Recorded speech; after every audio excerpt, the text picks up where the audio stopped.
Vamos dar continuidade então à nossa aula e nosso assunto é independência dos Estados Unidos. E na aula de hoje nós vamos completar o conteúdo anterior. Então, o que já vimos? Os Estados Unidos era dividido em 13 colônias inglesas, porém, essas 13 colônias tinham características diferentes. Enquanto as colônias do norte eram mais modernas, mais desenvolvidas, tinham uma mão de obra mais assalariada e uma população com uma produção mais diversificada, as colônias do sul elas eram mais agrícolas, uma mão de obra escrava, porém elas estavam seguindo seu curso normal até que a França declarou guerra à Inglaterra. E nesta guerra a Inglaterra venceu e a França foi obrigada a entregar aos ingleses partes de suas colônias, entre elas o Canadá.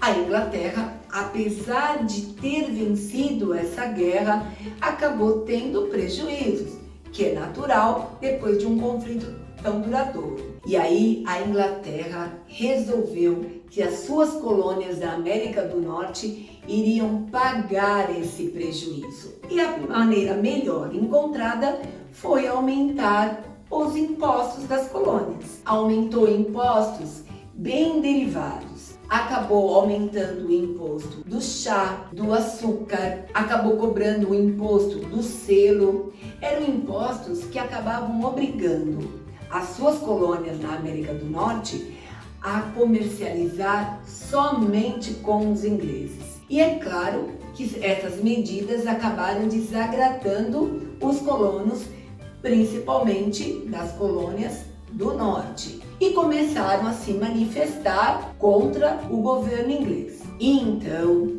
os colonos americanos vão tentar mudar essa situação política e vão se reunir numa cidade chamada Filadélfia. Filadélfia aconteceu o primeiro Congresso Continental. Representantes das colônias se reuniram nessa cidade e começaram a exigir o fim do comércio exclusivo com os ingleses. Eles queriam ter a liberdade de poder comercializar com outros países. O rei inglês, neste caso Jorge III, não acatou as reivindicações das colônias americanas e absolutamente ignorou os pedidos do fim do monopólio. Então, os colonos ingleses acabaram então se reunindo no segundo congresso e neste segundo congresso resolveram declarar guerra à Inglaterra. Tanto que nesse mesmo congresso acabou então enviando uma carta ao rei falando que naquele momento as colônias não pertenciam mais à Inglaterra. Tanto que no dia 4 de julho de 1776, eles declararam a independência americana. E George Washington se tornou então o primeiro presidente dos Estados Unidos. Bem, é claro que o governo inglês não aceitou isso com naturalidade e então aceitou a declaração de guerra e enviou a sua marinha e o seu exército fortemente armado para lutar contra os americanos. No início, a Inglaterra conseguiu várias vitórias. É claro, militarmente, elas estavam bem mais equipadas. Porém, o tempo foi passando, as colônias do norte, que já tinham um desenvolvimento industrial, numa forma inicial, começou a produzir armas, mas principalmente eles contaram com ajuda externa. Países como França, Espanha e Holanda também enviaram armas e soldados para ajudarem os soldados americanos. E aí não teve outra alternativa do que os antigos colonos americanos terem vencido a Guerra da Independência e depois de algum tempo a Inglaterra foi obrigada a aceitar então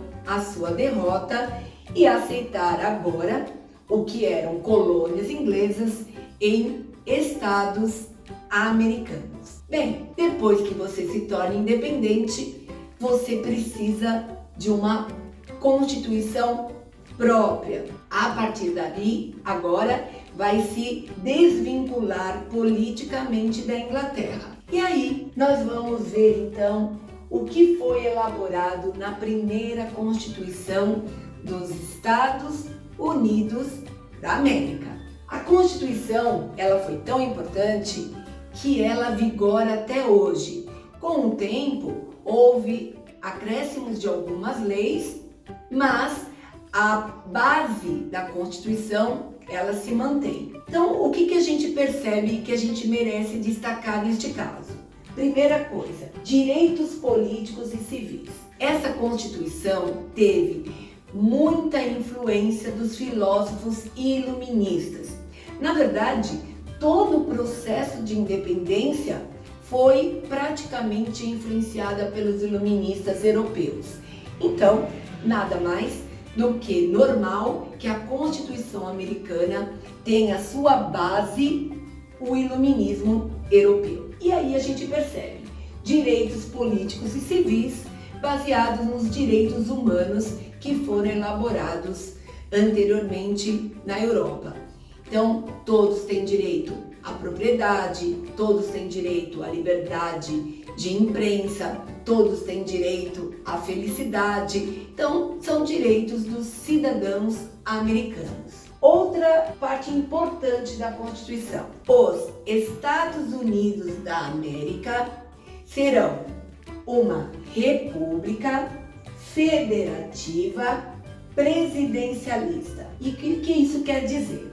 República significa que será governada por um presidente, e neste caso, um presidente eleito pelos seus cidadãos. Federativa, que será dividida em estados, estados que terão a sua jurisdição própria, mas farão parte de uma só nação. E presidencialista, porque será então eleito um representante desses estados para governar todo o país. A divisão dos poderes. Baseando-se nas ideias de Montesquieu, o poder dentro dos Estados Unidos será dividido em 3 categorias: executivo, presidente e seus ministros; legislativo, o Senado e os deputados; e judiciário, um Supremo Tribunal que irá julgar então os atos dos outros 2 poderes. E uma coisa interessante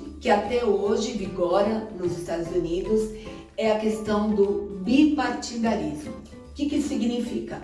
Nos Estados Unidos possuem outros partidos, mas esses partidos, na época das eleições, eles acabam apoiando principalmente 2 partidos políticos. Um mais conservador, que são chamados de Partido dos Republicanos, e um partido um pouco mais liberal, que é o Partido dos Democratas. E isso se mantém até hoje e vigora até as eleições atuais. O problema é uma Constituição realmente iluminista, porém com muitos limites. E aonde a gente percebe isso? Principalmente em quem não teve acesso à felicidade, a direito à propriedade, direito de imprensa, direito à liberdade, direito de igualdade social. E a gente percebe isso principalmente os negros, porque houve uma Constituição voltada aos direitos dos cidadãos, mas a escravidão se manteve; indígenas, que na sua grande maioria foram exterminados ou levados para lugares distantes de difícil acesso; e as mulheres, que não tiveram direito a voto e nenhum tipo de participação política. E concluímos então o conteúdo dos Estados Unidos e o seu processo de independência. Bom, eu espero que vocês tenham gostado e até a próxima. Tchau!